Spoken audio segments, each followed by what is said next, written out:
Assalamu alaikum warahmatullahi wabarakatuh. Myself Shanbaga Priya, நான் தேவிபுண்ணத்துல இருந்து வரேன். வணக்கத்திற்கு தகுதியானவன் அல்லாஹ் மட்டுமே சொல்றது இஸ்லாம். அப்படி இருக்க இன்றைக்கும் பல முஸ்லிம்கள் அவுலியாக்களை வழிபடுறாங்க. தன் மதத்தினரே தன் மார்க்கத்தை பின்பற்றாத போது பிற மதத்தினர் எவ்வாறு அதை விளங்கிக் கொள்வார்கள்? சகோதரி அவங்க என்ன கேட்குறாங்கன்னா, வணக்கத்திற்குரியவன் அல்லாஹ் ஒருவன் தான் என்பது இஸ்லாத்தின் அடிப்படை. ஒரு முஸ்லீம் கேட்குற கேள்வியை கேட்குறாங்க. அவங்க கேள்வியில முஸ்லிம்களுக்கு ஒரு பாடம் இருக்கு. அல்லாஹ் மட்டும் தானே வணங்கணும், அப்ப ஏன் அவுலியாக்களை வணங்குறாங்க? முஸ்லிம்களே அவுலியாக்களை போய் வணங்குவாங்கன்னு சொன்னா அப்ப முஸ்லீம் அல்லாதவர்களுக்கு எப்படி அதை தப்புன்னு புரிவாங்க அப்படின்னு கேட்குறாங்க. நியாயமான கேள்வி. இஸ்லாத்தை பொறுத்தவரை நம்ம முன்பே சொன்னோம், அல்லாஹ் ஒருவன் தான் வணக்கத்திற்குரியவன். படைத்த இறைவனை தவிர வேறு யாரையும் நாங்கள் வணங்கி வழிபடக்கூடாது. வணக்கம்னு கூட நாங்கள் சொல்ல மாட்டோம். நீங்க பாத்தீங்கன்னா முஸ்லிம்கள் யாராவது அரசியல்வாதிகளை தவிர அவங்களுக்கு ஓட்டு வேணும் என்பதற்காக வேண்டி வணக்கம் வாங்க.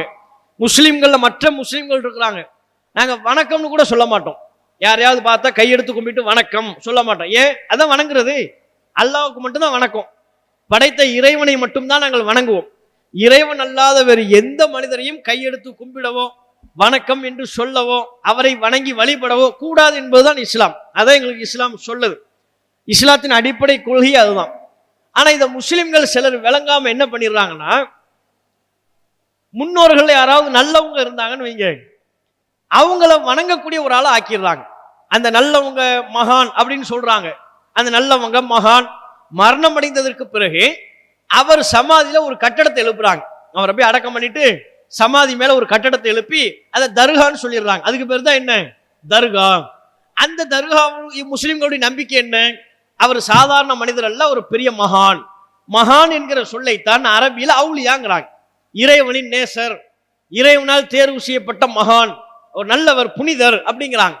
அப்ப அவுலியா என்று சொல்லிக்கொண்டு மகான் என்று சொல்லிக்கொண்டு அந்த சமாதிக்கு முன்பாக நின்று வணங்குகிறார்கள். சமாதியில போய் விழுகிறார்கள். சமாதியில சாஷ்டாங்கமா தம்முடைய தலையை கீழே வைக்கிறார்கள். அங்க கையேந்தி இறைவனத்துல கேட்க வேண்டிய இவர்களை எல்லாம் கேட்கிறார்கள். முஸ்லிம்கள் சிலர் இப்படி பண்றாங்க. அது இஸ்லாத்துல கூடாது, செய்யக்கூடாது. அதைத்தான் அவங்க கேட்கிறாங்க. இஸ்லாத்துல அப்படி இல்லையே, முஸ்லிம்கள் எப்படி இந்த அவுலியாக்களை எல்லாம் வணங்கலாம், வழிபடலாம்? கூடாதுதான். அது பெரிய பாவம். முஸ்லிமாக இருந்து கொண்டு இறைவன் ஒருவன் தான் என்கிற கொள்கையை யார் ஏற்றுக்கொண்டிருக்கிறார்களோ அவர்கள் தர்காக்களுக்கு செல்வதோ, அங்கு அடக்கம் செய்யப்பட்டிருக்கிற அந்த மகானிடத்துல போய் சரணடைவதோ, மண்டியிடுவதோ, பிரார்த்தனை செய்யவோ கூடவே கூடாது. அப்படி ஒருவர் செய்தால் அவர் முஸ்லிமே அல்ல. அப்படி ஒருத்தர் பண்ணார்னு வைங்க, நீங்க முஸ்லிமா பார்ப்பீங்க. இஸ்லாம் என்ன சொல்லுது? அவர் முஸ்லிமே கிடையாது. தர்காவுக்கு போறவர் முஸ்லிம் அல்ல இஸ்லாத்தின் பார்வையில், இறைவனின் பார்வையில். ஏன்? என்ன மட்டும் தானே வணங்கணும். உனக்கு கஷ்டம்னா என்கிட்ட கேளு, நோயினா என்கிட்ட கேளு, உனக்கு என்ன உதவி வேண்டுமோ அதை படைத்த இறைவன் என்னிடம் கேள். படைத்த இறைவனை விட்டு விட்டு படைக்கப்பட்ட நபரிடத்துல போய் கேட்டா அவன் எப்படி முஸ்லிமா இருப்பான்னு இஸ்லாம் கேட்குது. அப்ப தர்காக்களுக்கும் இஸ்லாத்திற்கும் எந்த சம்பந்தமும் இல்லை. அது கூடாது. அது முஸ்லிம்கள் அப்படி போறாங்க, அது எப்படின்னு சொல்லி கேட்குறாங்க. அதைத்தான் நாங்கள் தடுக்கிறோம். இப்போ இல்லை, 30 வருஷத்துக்கு மேலா எங்க ஜமாத்தின் சார்பா முஸ்லிம்கள்ட்ட நாங்கள் பண்ற பிரச்சாரமே என்ன? தர்காக்களுக்கு போகாதீங்க, அங்க போய் அடக்கம் செய்யப்பட்டிருக்கிற நபர்கிட்ட சமாதி இடத்துல போய் வணங்காதீங்க, வழிபடாதீங்க.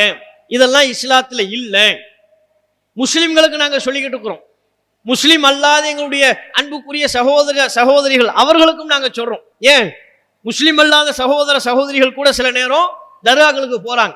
அவங்க குழந்தைக்கு அவங்களுக்கு உடம்பு முடியலன்னு சொன்னா தர்காவுக்கு, நாகூர் தர்காவுக்கு போவோம், அந்த தர்காவிற்கு செல்வோம், இந்த தர்காவுக்கு போறோம்னு தர்காவுக்கு போறாங்க.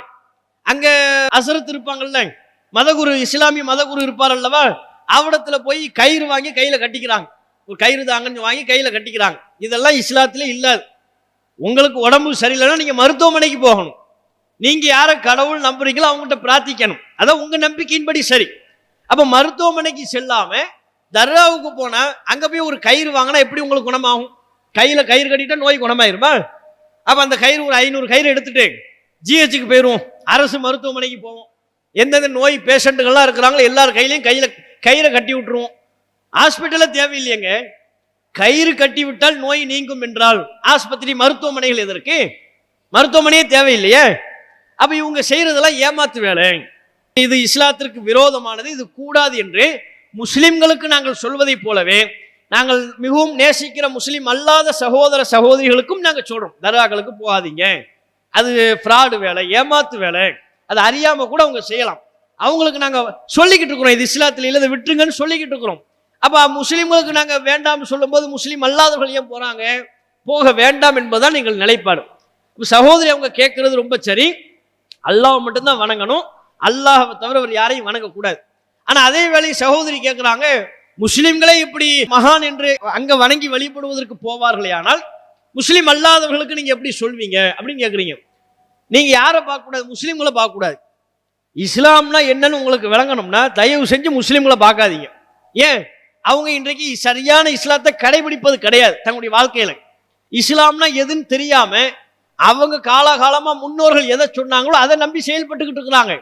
இஸ்லாத்திற்கு விரோதமான செயல்பாடுகளும் அவருடைய நம்பிக்கையில் இருக்கிறது. இன்னும் தெளிவா சொல்றதா இருந்தா, வெளிப்படையா சொல்றதா இருந்தா, நாங்கள்லாம் இந்துவாக இருந்து ஏதேனும் ஒரு சாதிய மட்டத்திலிருந்து தான் முஸ்லீமா நாங்க மாறி இருக்கோம்.